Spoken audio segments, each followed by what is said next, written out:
Selamat datang di channel Cik Gentar, jangan lupa subscribe dan klik tombol loncengnya, agar Cik Gentar bisa tumbuh besar dan tidak jadi anak kecil terus, terima kasih. Kemampuan Robert Huo untuk berbicara membuktikan bahwa dia bukanlah yang palsu. Adapun sosok, penampilan, dan suaranya Tim Niwang, tidak peduli mengapa bisa menjadi seperti ini. Di matanya, gurunya adalah dewa yang bisa melakukan segalanya. Kalau begitu, apa susahnya mengubah suara? Dari sudut pandang ini, Tim Niwang adalah penggemar sejati Robert Huo.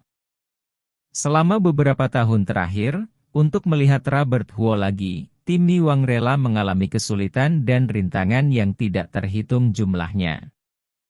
Modal panas yang besar di mata orang lain itu hanya bergantung pada dana yang sangat besar untuk membidik saham orang lain agar mendapat untung, tetapi nyatanya, banyak bahaya di dalamnya. Mengambil keuntungan dari saham orang lain terkadang naik dan turun. Bisakah bos besar itu menanggungnya? Yang ada dia akan mencari orang untuk memukulmu, kemungkinan yang parah adalah dia akan menghancurkanmu atau bahkan membunuhmu. Semua orang berani membunuh demi uang sebesar beberapa ratus ribu RMB. Apalagi memanfaatkan duit beberapa juta untuk mendapatkan keuntungan puluhan juta. Termasuk para pemegang saham, mereka juga membenci modal panas. Jika dirinya beruntung, dia masih bisa makan enak. Jika dia tidak beruntung maka kurvanya akan turun dengan drastis. Membuatnya berdiri di atas gunung bertiupan angin, berlari-lari tanpa henti. Dalam beberapa tahun terakhir, Tim Niwang tidak hanya berkali-kali dikejar dan diserang oleh orang-orang. Dia beruntung dan cukup pintar untuk mengubah bahaya menjadi keuntungan setiap saat. Hanya saja beberapa kali dia dibohongi oleh bawahannya. Dihianati, melarikan uang orang, sehingga dia hampir saja lumpuh. Dengan begitu banyak kesulitan, Tim Niwang tidak memiliki pemikiran untuk mundur. Bahkan sekarang, dia telah bertahan dan telah menjadi predator modal panas yang terkenal. Dia bukannya tidak mau menghasilkan uang, atau hanya ingin mendapatkan uang saja, dia ingin membuktikan bahwa dia telah memenuhi harapan gurunya. Sekarang dia akhirnya melihat orang yang ingin dia temui, bagaimana mungkin Tim Niwang tidak bersemangat. Melihat Robert Huo, karena rasa gembiranya sehingga dia sedikit kesulitan berbicara. Robert Huo tertawa dan berkata, beberapa tahun telah berlalu, kamu masih terlihat sembrono seperti dulu, kenapa tidak ada kemajuan? Jika kata-kata ini didengar oleh orang yang akrab dengan Tim Niwang, pasti mereka akan sakit perut karena tertawa. Buaya modal panas yang selalu dikenal karena ketenangannya, apakah menurutmu dia orang yang sembrono? Tapi Tim Niwang tidak membantah, sama seperti saat pertama kali dia bertemu dengan Robert Huo, dia tersenyum dan menggaruk bagian belakang kepalanya, sehingga rambutnya yang rapi menjadi berantakan. Bukankah ini karena aku sangat senang bisa bertemu dengan guru lagi, kata Tim Niwang sambil tersenyum. Baiklah, setelah beberapa tahun, kamu bisa dianggap telah mencapai sesuatu pencapaian.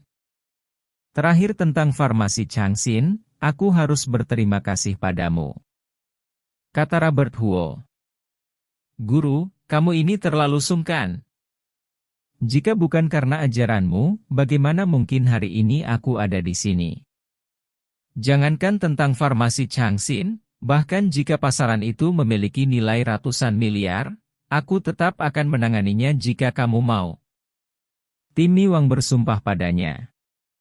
Kata-katanya penuh dengan keyakinan, seolah-olah mudah baginya melakukan sesuatu yang tidak bisa dibayangkan oleh orang biasa. Robert Huo tidak mempedulikan kesombongannya, muda dan sembrono, jika dia tidak memiliki ambisi ini, maka hidup akan terlalu membosankan. Terlebih lagi, Tim Niwang tidak sepenuhnya membual. Meskipun farmasi Changxin hanya sebuah perusahaan yang terdaftar di NEEC dan jauh di bawah perusahaan besar di barisan utama, tapi saat itu Tim Niwang belum sepenuhnya mengerahkan kekuatannya, dan dia sudah berhasil membuat Andreas. Waktu itu Robert Huo juga tidak bermaksud untuk membunuh semuanya, kalau tidak, jika Tim Mi Wang masih melanjutkannya, maka kemungkinan Andreas Wang dan keluarganya tidak hanya patah pinggang saja, menyusut hingga 10% saja mungkin. Jika tidak ada hal yang harus kamu urus, ikutlah bersamaku makan bersama, sekalian bertemu dengan istriku, kata Robert Huo. Guru, apakah kamu sudah menikah? Tim Mi Wang sedikit terkejut, pada saat yang sama dia bertanya dengan rasa ingin tahu, Tuan Putri mana yang bisa membuatmu memasuki kuburan cintanya secara sukarela? Pernikahan tidak pernah menjadi kuburan cinta. Sekalipun demikian, itu hanya untuk beberapa orang saja. Kedepannya saat kamu bertemu seseorang yang kamu cintai, kamu akan memahaminya, kata Robert Huo sambil tersenyum. Beberapa tahun yang lalu, dia juga berpikir bahwa dia mungkin tidak akan pernah menikah seumur hidupnya. Bahkan jika dia kemudian bertunangan dengan Zilatang, dia tidak merasa bahwa pernikahan dan cinta ada hubungannya. Zilatang adalah putri dari Tang Escort, dia bertunangan dengannya semata-mata karena kepentingan keluarga. Di mata Robert Huo, Zilatang tidak lebih dari seorang adik untuknya. Tetapi sekarang, setelah dilahirkan kembali, dia bertemu dengan Natalie Ning dan putrinya Gaby. Ibu dan putrinya membuatnya memahami apa itu keluarga yang sebenarnya, membuatnya mengerti bahwa ketika kamu benar-benar jatuh cinta dengan seseorang, kamu tidak akan takut untuk menikah. Tim Mi Wang masih muda, mungkin karena pekerjaannya, sulit untuk menenangkan diri dan membicarakan hubungan yang serius. Jadi wajar jika dia tidak memiliki pemikiran untuk menikah. Keduanya mengobrol sambil meminum teh di kedai teh. Sesekali mereka membicarakan tentang masa lalu. Jawaban Robert Huo membuat Tim Mi Wang semakin yakin bahwa dia adalah tuannya. Tidak peduli dia saat ini menjadi seperti apa, suaranya yang berubah, tapi nada suaranya. Sikap dan gaya berbicara dan melakukan sesuatu tidak akan berubah.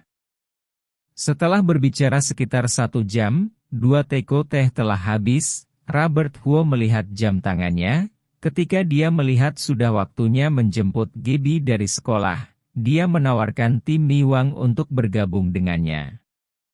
Mengetahui bahwa Robert Huo bahkan memiliki anak, Tim Mi Wang semakin terkejut, terutama ketika mendengar bahwa Gaby hampir berusia 8 tahun, wajahnya semakin terpana. Saat dirinya bertemu guru, dia masih sendirian tidak punya pasangan, dan itu baru terjadi beberapa tahun yang lalu. Bagaimana mungkin dia sudah memiliki anak perempuan yang hampir berusia 8 tahun? Hal ini dari awal disembunyikan atau dia menikahi wanita yang sudah dihamili orang lain. Tim Mi Wang tidak berani menanyakan hal ini. Rasa kagumnya pada Robert Huo telah tertanam beberapa tahun yang lalu. Tidak peduli seberapa banyak pencapaiannya, dia akan selalu memiliki cukup rasa kagum pada Robert Huo di dalam hatinya. Robert Huo juga tidak bermaksud untuk menjelaskan apapun kepadanya, karena masalah ini terlalu rumit untuk dijelaskan. Dia tidak dapat menjelaskannya hanya dengan beberapa kalimat saja. Keluar dari kedai teh, Robert Huo membawa Tim Mi Wang ke sekolah.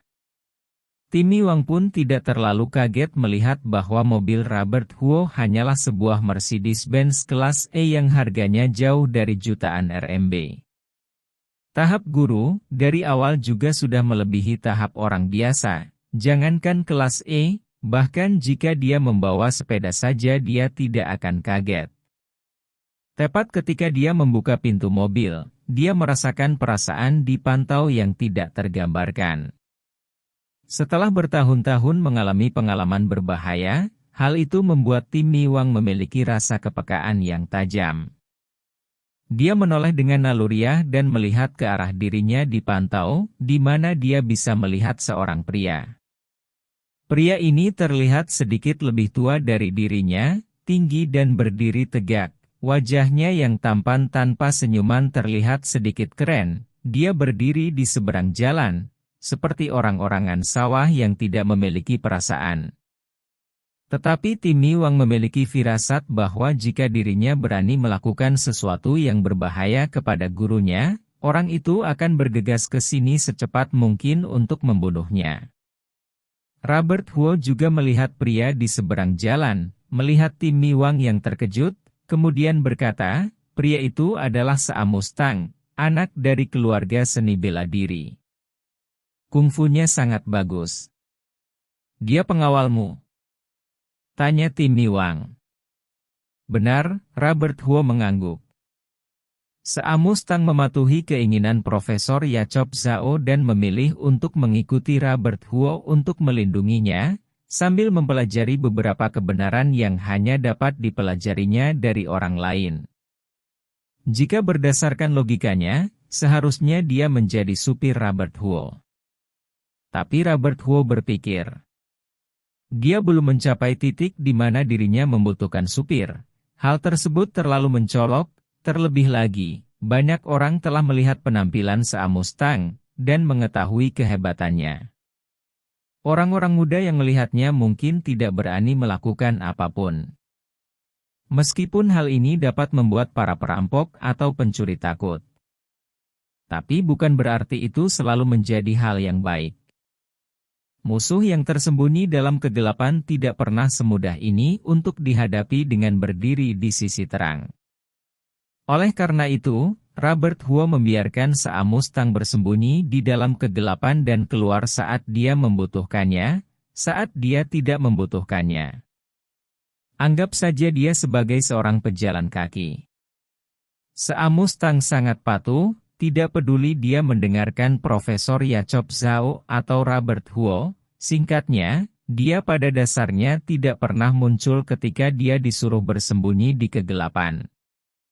Dia muncul hari ini semata-mata karena dia merasakan rasa bahaya pada Timmy Wang. Aura seperti ini hanya ada pada orang yang selalu melewati mara bahaya, yang sudah melewati terpaan badai yang besar baru memilikinya. Ketika dia tidak yakin apakah pihak lawan adalah musuh atau teman, apakah itu akan menjadi ancaman bagi Robert Huo, Sa Mustang hanya akan menunjukkan dirinya berdiri diam untuk mengejutkan orang. Setelah menerima tanggapan Robert Huo, Timmy Wang tidak bertanya lagi mengapa pengawal itu berdiri di seberang jalan tapi tidak datang untuk melindunginya. Karena guru menyuruhnya seperti itu, pasti ada maknanya tertentu. Sebagai seorang murid, dia tidak perlu terlalu banyak tahu. Mobilnya mulai berjalan dan melaju dengan perlahan. Bab 281 Orang Penting. Saat ia menjemput Gibi ke sekolah, gadis kecil itu dengan riang melompat masuk ke dalam mobil, menurunkan jendelanya, dan melambaikan tangan berpamitan pada guru-guru dan teman-teman sekelasnya. Di taman kanak-kanak ini, sangat jarang terlihat mobil yang berharga lebih dari 500.000 Rmb. Maka Mercedes-Benz E-Class ini sangat menarik perhatian. Melihat para guru dan teman-teman sekelasnya terkejut dan merasa iri, dengan ekspresi penuh kemenangan, Gibi menutup jendela mobil. Lalu ia menatap Timmy Wang yang duduk di kursi penumpang depan dan bertanya padanya, "Paman, apakah kau teman ayahku?" "Bukan, aku muridnya, namaku Timmy Wang." Timmy Wang mengulurkan tangannya. Tadi Robert Huo berkata ia hendak membawanya menemui istrinya. Ini membuat Timmy Wang merasa kerja kerasnya selama ini tidak sia-sia. Mengajaknya menemui istrinya sama saja menandakan bahwa hubungan mereka semakin dekat. Tak ada hal lain yang membuat Timmy Wang merasa lebih gembira dibandingkan hal ini. Apalagi saat bertemu Gibi, penampilannya yang menggemaskan membuat Timmy Wang merasa seolah ia telah bertemu seorang malaikat kecil. Ia adalah murid Robert Huo, Gibi adalah putri Robert Huo, maka mereka bisa dianggap setingkat. Zaman dahulu, ini bisa dianggap seperti kakak adik seperguruan. Meskipun di zaman modern hal seperti ini sudah jarang diperhatikan, tapi tidak salah juga jika ia memanggil Gaby adik. Gaby juga tak merasa takut, ia berbincang dengan Timmy Wang dengan penuh rasa ingin tahu. Murid? Murid apa? Apakah ayah bisa bela diri? Bagi seorang gadis kecil yang masih polos, hanya para ahli bela diri seperti di film-film yang berhak dipanggil master oleh para muridnya. Yang satu penuh rasa penasaran, yang satu lagi menjawabnya dengan senang hati, mereka berdua mengobrol dengan asyik. Tiba-tiba ponsel Robert Huo berdering, ia menatapnya, Charles Ji yang menelepon. Tuan, sedang di mana? Masih tercium bau rokok dan alkohol dari mulut Charles Ji. Sepertinya kemarin malam ia terlalu banyak minum-minum dan saat ini belum sepenuhnya sadar. Ia sedang berbicara dengan Robert Huo, tapi ia terdengar seolah sedang berbicara pada orang yang jauh lebih tua. Orang-orang yang tak mengenal Robert Huo pasti mengira ia berusia sekitar 40-50 tahun. Sedang menjemput anakku di sekolah, kenapa? Tanya Robert Huo. Bukannya ia tak suka mengobrol dengan Charles Ji, tapi ia merasa obrolan orang mabuk tidaklah penting. Charles Ji tertawa dan berkata, ada kabar baik. Ajaklah anakmu untuk ikut makan bersama, aku ingin mengenalkanmu pada seseorang. Tanpa berpikir panjang Robert Huo segera menjawab, saat ini aku tak bisa, sedang ada tamu, sekitar jam 1 lebih aku akan ke sana. Haya. Ia adalah orang yang sangat penting, cepatlah. Jam 1, menunggu sampai jam 1 sangat membuang-buang waktu. Tapi tak peduli bagaimanapun ia mendesak, Robert Huo tetap bersikeras akan ke sana setelah makan siang. Tak peduli sepenting apapun orang yang ditemui Charles Ji, bagi Robert Huo, ia tetap tak sepenting Timmy Wang. Jangan anggap Timmy Wang hanya ahli di bidang pasar saham, keahlian ini juga sangat diperlukan dalam bisnis. Bagi Robert Huo, orang yang bisa berjaya di pasar saham jauh lebih penting dibandingkan siapapun. Ia harus melawan keluarga Huo, dan keluarga Huo adalah keluarga kapitalis, maka Robert Huo sangat membutuhkan bantuan dari orang seperti Timmy Wang. Meskipun Charles Ji merasa jengkel, tapi ia tak berani memaksanya. Apalagi posisi dan kedudukan Robert Huo lebih tinggi darinya. Setelah mendesak Robert Huo untuk segera datang setelah makan siang, Charles Ji segera menutup telepon. Timmy Wang yang duduk di kursi penumpang bertanya, Master, apakah aku mengganggu jadwal Anda? Tak masalah, kita beli beberapa bahan dulu, nanti akan kumasakkan sup tahu dan usus untukmu, kata Robert Huo sambil tersenyum. Mata Timmy Wang berbinar dan ia mengangguk dengan penuh semangat. Saat ia masih kuliah, karena keluarganya miskin, meskipun ia bisa mendapatkan sejumlah uang dari bisnisnya, ia tak pernah menggunakannya sendiri, selalu mengirimkannya pada keluarganya. Saat itu, makanan sehari-harinya adalah mie instan, kadang ia menambahkan sosis atau telur, itu sudah dianggapnya sangat mewah. Saat ia pertama kali bertemu Robert Huo memasakkan sup tahu dan usus untuknya, sampai saat ini ia masih belum bisa melupakan rasanya. Selama beberapa tahun ini, setiap kali ia teringat akan Robert Huo, ia selalu teringat pada masakannya juga. Ia telah mengunjungi berbagai restoran dan memesan masakan ini, tapi setiap kali memakannya, ia selalu merasa rasanya tidak seperti yang diharapkannya. Kini saat ia sekali lagi bertemu Robert Huo dan ia berjanji memasakkan masakan itu untuknya, tentu ia merasa sangat gembira. Ini bukanlah masakan biasa, ini lebih seperti saksi bisu persahabatan mereka.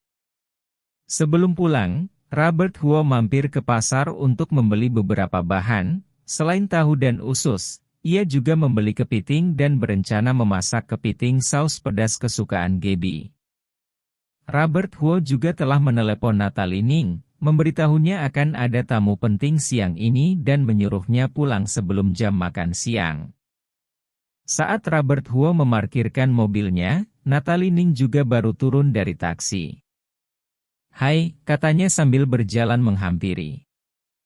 Timmy Wang menatap Natalie Ning, lalu tersenyum dan berkata pada Robert Huo, "Pantas saja Master bersedia menikah, rupanya istri Master secantik bidadari." "Kau berlebihan," jawab Robert Huo. Saat mereka sedang mengobrol, Natalie Ning tiba di hadapan mereka. Ia menatap Timmy Wang dan merasa penasaran, siapakah pria yang jauh lebih muda darinya ini, yang membuat suaminya meneleponnya dan menyuruhnya pulang sebelum jam makan siang. Sebelum Robert Huo memperkenalkan, Timmy Wang telah berinisiatif mengulurkan tangannya dan menyapa Natalie Ning. "Selamat siang, istri Master.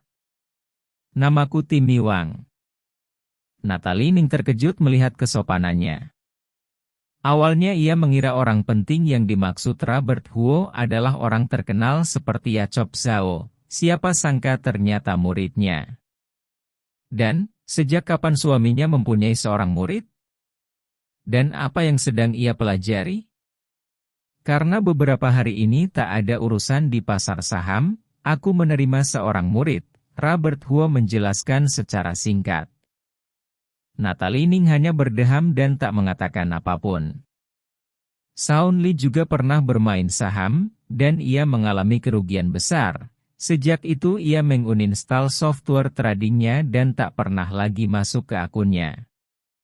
Natalie Ning belum pernah melihat Robert Huo bermain saham seumur hidupnya. Kini mendengar suaminya berkata ia menerima murid untuk mengurus saham, Natalie Ning sudah bisa menebak pasti murid ini sangat berbakat di bidang pasar saham. Bagaimana bisa seseorang yang kemampuan bermain sahamnya sangat buruk menerima seorang murid?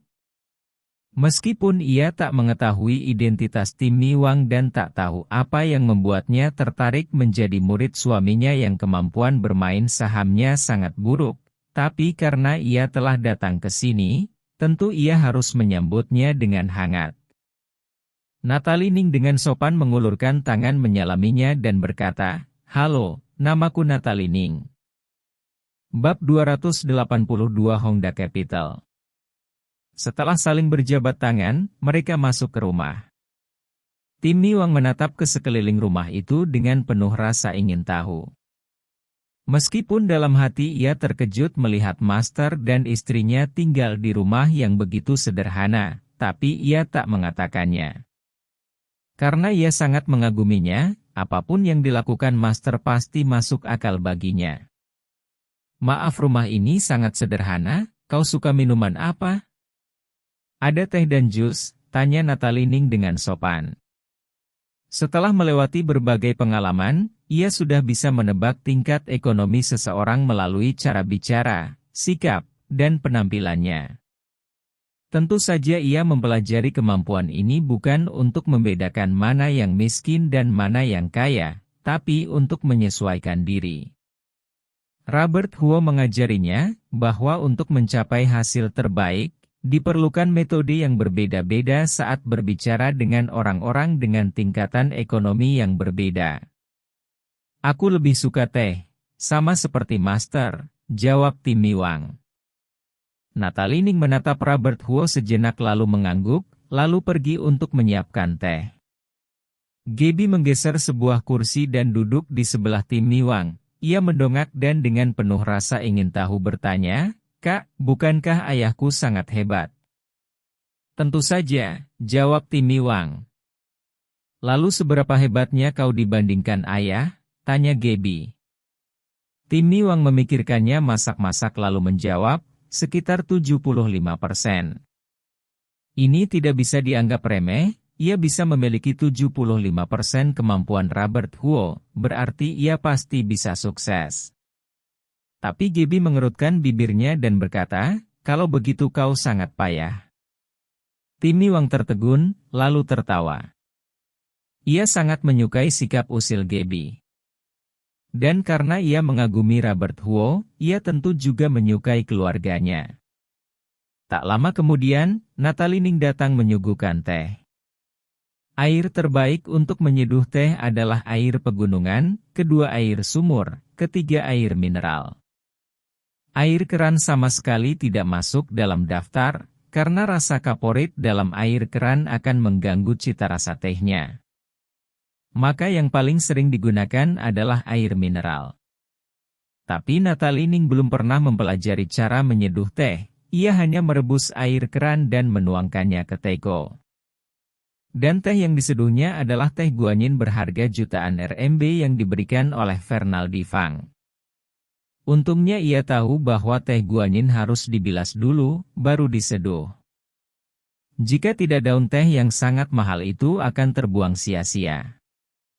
Meskipun teknik menyeduh teh Natalie Ning sangat amatir, tapi berkat kualitas tinggi teh itu, wanginya masih memenuhi seluruh penjuru ruangan. Setelah dituangkan ke cangkir, wanginya bahkan semakin merebak. Begitu menciumnya, dengan tak sabar Tim Mi Wang segera meraih dan menyisipnya, mulutnya serasa terbakar kepanasan dan rasa air kerannya tidak begitu enak, tapi ia tetap mengangguk-angguk dan berkata dengan penuh kekaguman, teh ini wangi sekali. Seorang teman menghadiahkannya pada kami, jika mau, kau boleh mengambil sebagian, kata Robert Huo. Natalie Ning hanya menatapnya dan tak mengatakan apapun. Ardi Ning merasa tak tega meminum teh yang begitu mahal ini, maka ia memberikannya padanya. Teh ini hanya disuguhkan pada tamu yang sangat penting. Kini Robert Huo ingin memberikannya pada Tim Mi Wang. Natalie Ning merasa tawaran ini sangat berlebihan. Tapi ia tak terlalu mengetahui hubungan Robert Huo dan Tim Mi Wang, dan latar belakang pria muda yang memanggil suaminya Master ini. Jika suaminya ingin memberikannya padanya, baiklah, ia juga takkan memprotes. Perkiraan Tim Mi Wang tidak meleset. Teh dengan kualitas sebaik ini pasti harganya setidaknya 6 digit.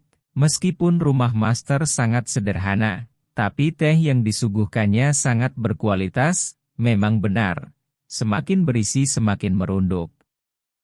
Saat Robert Huo menyuruhnya mengambil sebagian daun tehnya, Tim Mi Wang juga tak berbasa-basi menolaknya. Karena terpengaruh oleh Robert Huo, ia juga menjadi pecinta teh. Mana mungkin ia menolak teh berkualitas tinggi ini? Lagi pula masterlah yang memberikan padanya, tidak sopan menolak pemberian dari orang yang berpangkat lebih tinggi.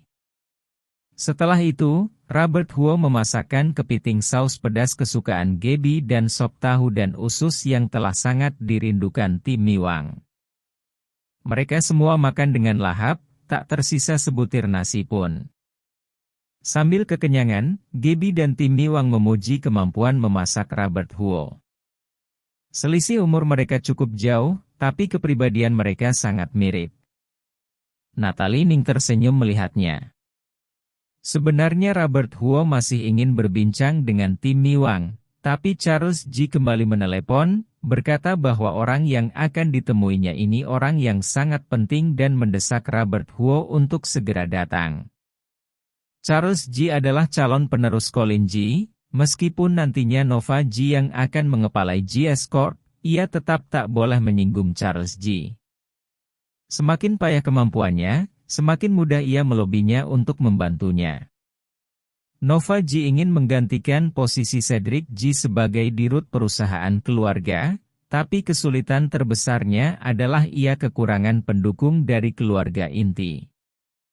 Meskipun Colin Ji masih bisa dibujuk, tapi yang lain takkan bisa semudah itu dibujuk. Maka, Charles Ji adalah kandidat yang paling pantas. Setelah mempertimbangkan, akhirnya Robert Huo menuruti Charles Ji. Tapi karena Tim Mi Wang adalah seorang pria, tentu kurang etis jika ia meninggalkannya di rumah ini, maka ia juga membawanya pergi. Sembari menuruti Charles Ji, ia juga bisa mendapatkan tempat yang lebih privat untuk lanjut mengobrol dengan Tim Mi Wang. Tim Mi Wang juga tak keberatan. Dengan kepribadiannya saat ini, ia takkan kikuk bertemu orang baru. Setelah mencuci peralatan masak dan makan, Robert Huo dan Tim Mi Wang menuju ke THOC yang disebutkan Charles Ji. Charles Ji adalah pecinta alkohol, ia tak menyukai teh. Ia pasti memilih tempat ini agar ia terlihat elegan, dan mungkin karena ia tahu Robert Huo suka minum teh. Setibanya di THOUC, saat Robert Huo dan Timmy Wang memasuki ruangan Charles Ji, mereka melihat Charles Ji sedang duduk dengan seorang pria berkacamata berusia sekitar 40-an tahun. Melihat Robert Huo telah tiba, dengan gembira Charles Ji segera bangkit berdiri dan memperkenalkan mereka, CEO Gao, inilah asisten Li yang kusebutkan tadi. Li, ini CEO Gao dari Hongda Capital. Hongda Capital? Mendengarnya, Robert Huo langsung bisa menebak apa yang hendak dilakukan Charles Ji. Hongda Capital adalah perusahaan yang membantu perusahaan-perusahaan lain mengurus IPO dan listing. Mereka memiliki banyak modal dan bisa membantu perusahaan melakukan merger dan akuisisi sebelum masuk ke IPO. Setelah saham mereka terjual, baru mereka menguangkannya dan mengembalikan modalnya. Dan selama proses ini, mereka akan dikenakan charge 10 hingga 15% untuk komisi, dan bunga untuk modal dalam jumlah besar bisa mencapai 20%. Singkatnya, jika mereka meminta Hongda Capital membantu mengurus proses IPO mereka, total biaya yang harus mereka bayarkan akan lebih dari 30%. Dan untuk masuk dalam listing, perusahaan harus memiliki aset setidaknya 1 miliar, maka berarti, saat saham mereka memasuki pasar saham, Hongda Capital akan mendapatkan setidaknya 300 juta RMB. Bagi orang biasa, ini adalah jumlah yang sangat besar. Tapi bagi para pelaku usaha, hanya dengan cara menjual sahamlah mereka bisa mendapatkan banyak uang dan mencapai kebebasan finansial. Jangankan 30%, bahkan 40 hingga 50% pun mereka tetap bersedia. Begitu mereka memasuki listing, aset mereka akan berlipat ganda hingga ratusan kali lipat, apalah artinya uang kecil ini? Juga, mereka tak membayarnya dari kocek pribadi, melainkan dari uang perusahaan. Charles Ji juga seorang yang sangat ambisius. Penjualan perusahaan cabang GS Corp sangat banyak dan pangsa pasar mereka sangat tinggi. Selain nilai aset yang masih belum mencapai batas, semua aspek lain sudah sangat bagus. Maka Charles Ji menemui CEO Gao dengan harapan ia dan Hongda Capital bisa membantu perusahaan cabang GS Corp untuk go public. Banyak orang merasa, listing hanya membuang-buang uang, tak ada keuntungan lain. Hanya melemahkan ekuitas. Tapi untuk go public, tak ada jalan lain selain listing. Perusahaan negara tak perlu melakukan listing karena mereka memiliki penyokong yang kuat.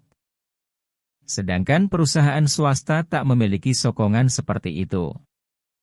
Jika mereka ingin mengembangkan usaha dan memperluas pangsa pasar, mereka harus go public dan mendapatkan tambahan modal yang besar. Dan menggunakan modal yang besar ini untuk mengalahkan para kompetitor. Dalam bisnis apapun, selama bisa menempati posisi teratas, mendapatkan keuntungan adalah hal yang mudah. Robert Huo tak berusaha menghalangi proses listing perusahaan cabang GS Corp, tapi Hongda Capital adalah perusahaan yang terkenal licik. Memang dari luar, tampaknya mereka hanya menarik komisi 30%. Tapi dalam prosesnya, mereka diam-diam menjual rahasia perusahaan dengan harga tinggi pada perusahaan kompetitor. Setelah mendapatkan dokumen rahasia ini, perusahaan kompetitor bisa membuat strategi yang lebih tepat, dan Hongda Capital akan menginvestasikan modal yang lebih besar secara diam-diam dan mendapatkan keuntungan yang lebih besar.